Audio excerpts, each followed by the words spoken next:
Central university बना दी, Nalanda university बना दी, Bihar police academy बना दी, एक खेलने का कॉम्प्लेक्स बनाया 750 करोड़ का। अरे क्या सीमांचल चांद पर है या बिहार में है, बताओ हमको। सीमांचल पटना से 300 किलोमीटर के फासले पर है। मोदी को बिहार की जनता ने 3 मर्तबा प्रधानमंत्री बनाया। बिहार की जनता ने लालू परिवार को 15 साल सत्ता में रखकर मुख्यमंत्री बनाया। बिहार की जनता ने नीतीश कुमार को 20 साल मुख्यमंत्री बनाया। तो बिहार की जनता को और सीमांचल की जनता को हम बता रहे हैं कि मोदी को आपने 3 मर्तबा प्रधानमंत्री बनाया, मगर मोदी का दिल अहमदाबाद में अटका हुआ है। लालू परिवार को अपने 15 साल मुख्यमंत्री बनाया, उनका दिल अपने सिर्फ एक ही बेटे के ऊपर अटका हुआ है। नीतीश कुमार को 20 साल मुख्यमंत्री बनाया, मगर नीतीश कुमार का दिल राजगीर में फंसा हुआ है। सीमांचल का क्या होगा फिर? सीमांचल का कैसे हम काम करेंगे? मेरे भाई, हम आपसे बता रहे हैं, अगर आप यहां से 11 तारीख को हसनैन साहब को अपना विधायक बनाएंगे, ओवैसी आपसे वादा करके जा रहा है, इंशाअल्लाह ताला ठाकुरगंज ब्लॉक के रसिया पंचायत के भाद गांव में जाने वाली सड़क को आजादी से नहीं बनाया गया। हसनैन साहब, आपको रोड बनाना पड़ेगा। आपको चक्का जाम अगर करना पड़े, चक्का जाम करेंगे। अगर आप बोलेंगे आ जाओ असदुद्दीन ओवैसी हैदराबाद से, मैं भी निकल कर आकर बैठ जाएंगे। और फिर पुलवामा पंचायत में गिराबस्ती में सड़क आज तक नहीं। अरे पूरी विधानसभा में ऐसा लगता है कि रोड नाम की चीज ही नहीं, मगर तुम्हारा वोट लेकर, तुम्हारे वोटों की रोड पर चलकर कोई पटना को चले जा रहा है, मगर तुम्हारे गांव में रोड बनाने का काम नहीं कर रहा। अब आप बताइए कि यहां पर इतना बड़ा बड़ा मसला मसाइल है, क्या क्या नहीं हो रहा है। सीमांचल को पसमानदा इसलिए रखा जा रहा है ताकि सीमांचल के बच्चे अपनी जवानी को बर्बाद करके हैदराबाद, दिल्ली, मुंबई, पंजाब में जाकर वहां पर काम करें। जिस दिन सीमांचल के बच्चे को इंसाफ मिलेगा, तालीम मिलेगा, रोजगार मिलेगा, तो ये दिल्ली, हैदराबाद और पंजाब और मुंबई में बैठने वाले ताकतवर लोगों की जिंदगी में बर्बाद हो जाएगी, क्योंकि उनका खिदमत करने वाला कोई नहीं रहेगा वहां पर। ये काम हम करेंगे। और आपको हम बता रहे हैं मेरे भाई, ओवैसी तुम्हारे दरमियान में खड़ा होकर कह रहा है कि सीमांचल में एक तेज रफ्तार की दिल्ली सीमांचल की रेल लिंक की जरूरत है। हम लड़ेंगे इंशाअल्लाह ताला उसके लिए। और फिर पटना से किशनगंज अरारिया एक वंदे भारत की यहां पर ट्रेन की जरूरत है। यहां पर फैक्ट्री क्यों नहीं लगती सीमांचल में? बोलो मोदी जी, बोलो नीतीश कुमार, बोलो तेजस्वी, तुम तो उप मुख्यमंत्री भी थे। मजलिस लड़ेगी कि NH31, NH57 पर यहां पर फैक्ट्री लगाई जाए। जितना यहां पर अस्पताल है उसको PHC बनाया जाए। मजलिस 100 कम्युनिटी क्लिनिक सीमांचल में बनाने की लड़ाई लड़ेगी। और ये जो कोसी का नदी का पानी आकर कटाव करता है, हम लड़ेंगे सरकार से और 3000 करोड़ रुपए लेकर उस टाटबंद का काम करवाएंगे इंशाअल्लाह ताला।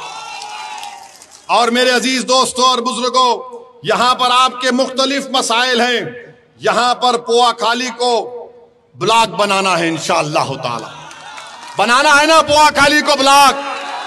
कितने लोग बनाना चाहते, हाथ उठाइए। तो 11 तारीख को पतंग को बटन दबेगा और पोआखाली ब्लॉक बनेगा इंशाअल्लाह ताला। फिर यहां पर आप जानते हैं कि पोआखाली में अस्पताल है, उसको PHC बनाना है। नदी कटाव टाटबंद का काम है। और फिर आप ये भी जानते हैं कि यहां पर डेरामरी में, पोआखाली में, जिया पोखर में, कड्डू बिटा में रोड को बनाना है। ये सब काम इंशाअल्लाह ताला ये आपकी जिम्मेदारी है। और हम आके आपको पूछेंगे हर 6-7 महीने में काम कितना आगे बढ़ा, क्या नहीं हुआ। सिर्फ भाषण देकर जाने वाले का नाम असदुद्दीन ओवैसी नहीं है। अगर भाषण देकर जाता तो 11 साल से बार बार आपके दरमियान में नहीं आता।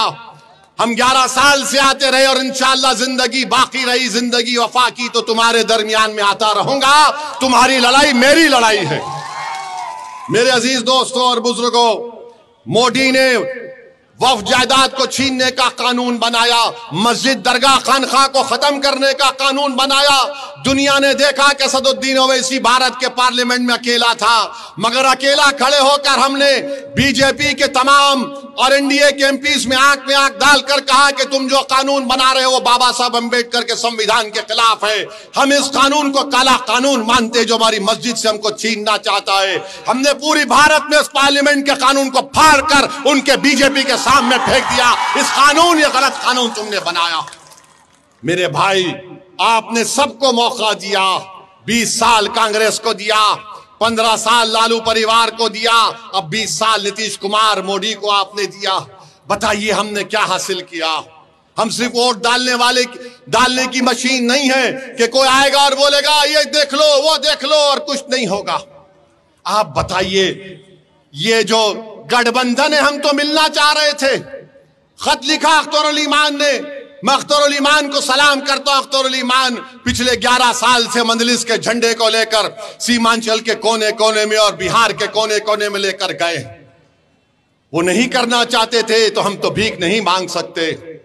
हमने तय कर लिया कि हमारी लड़ाई सम्मान की लड़ाई है, हमारी लड़ाई इज्जत को हासिल करने की लड़ाई है, हमारी लड़ाई बराबरी की लड़ाई है और हमारे मुकद्दर के फैसले हम करेंगे। पटना और दिल्ली में बैठने वाला कोई जालिम हुक्मरान हमारे बच्चों के, नौजवानों के, मां और बहनों के मुस्तकबिल का फैसला नहीं करेगा। हम नहीं होने देंगे इसको।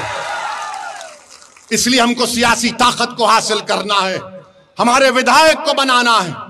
आप बताइए, यहां से जो राजद का उम्मीदवार है, उनके वालिद मरहूम की अल्लाह मग़फ़िरत करे, मैं उनकी बहुत इज्जत करता था, मगर आप उनसे पूछ लीजिए जब वो दोबारा आएंगे, मौलाना साहब से पूछ लीजिए, सऊद साहब आप तेजस्वी का नाम छोड़कर, अपने ठेकेदारों का नाम छोड़कर पूरे ठाकुरगंज में 20 अहम लोगों का नाम बता दो।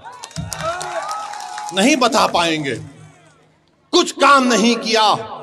और आज आकर ये गठबंधन वाले बोलते हैं हम ऐसा कर देंगे। अरे मेरे भाई, तेजस्वी ने जो लंबी छोड़ी है ना, वो मोदी के कंपटीशन में आ गया झूठ बोलने के। मोदी ने कहा था 15 लाख देंगे, 15 लाख मिले। मोदी ने कहा था 1 करोड़ नौकरी दिया जाएगा, मिला। तो तेजस्वी ने कहा कि मोदी से ज्यादा जाऊंगा। आपको मालूम, बिहार का कास्ट सेंसस में बिहार में जी कितना घर है? 2,45,000 के 2,45 लाख घर है। ये कहता है सबको घर दिए जाएंगे। तुमको मालूम भारत सरकार में 55 मिनिस्टर्स हैं। कितने नौकर भारत सरकार में काम करते हैं आपको मालूम? कितने? एक अंदाजा लगाओ। पूरे भारत के सरकार में, भारत की सरकार में 30 लाख लोग काम करते हैं। कितना? 30 लाख। तेजस्वी बोल रहा है कि 2,75 लाख घर जो है उनको सबको नौकरी दूंगा। अब आप सोचिए, बिहार की जनता, सीमांचल की जनता इतनी भोली नहीं है कि तुम आकर लंबा छोड़ दो और वो कबूल कर ले। अच्छा, आपको मालूम, अगर चलिए मान लिए कोई यहां से उठ के बोलेगा वो इसी तुम्हारे को क्या तकलीफ हो रही है, देगा वो। अच्छा देगा ना, कितना पैसा लगेगा? अभी अगर वो 2,75 लाख लोगों को नौकरी देगा तो कम से कम 25,000 तो देना पड़ेगा ना, 25,000। अब तुम उसका हिसाब कर लो, उसके लिए पैसा पड़ेगा 8,28,000 करोड़ रुपये। 8,28,000 करोड़ रुपये।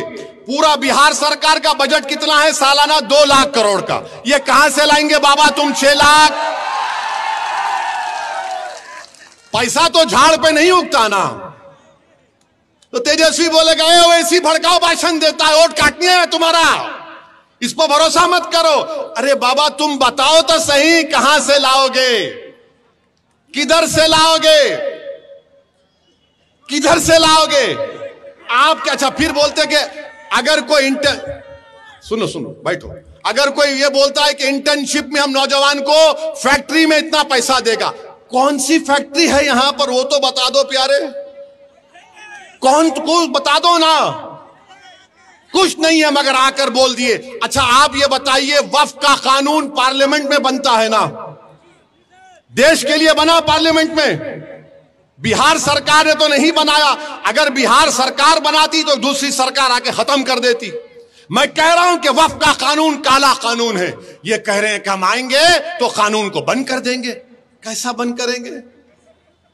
अरे पूरे देश का बना हुआ है बाबा, अगर तुझे नहीं मालूम तो कोई वकील को बिठाकर सुन ले, समझ ले, उसके बाद कुछ बोल दे।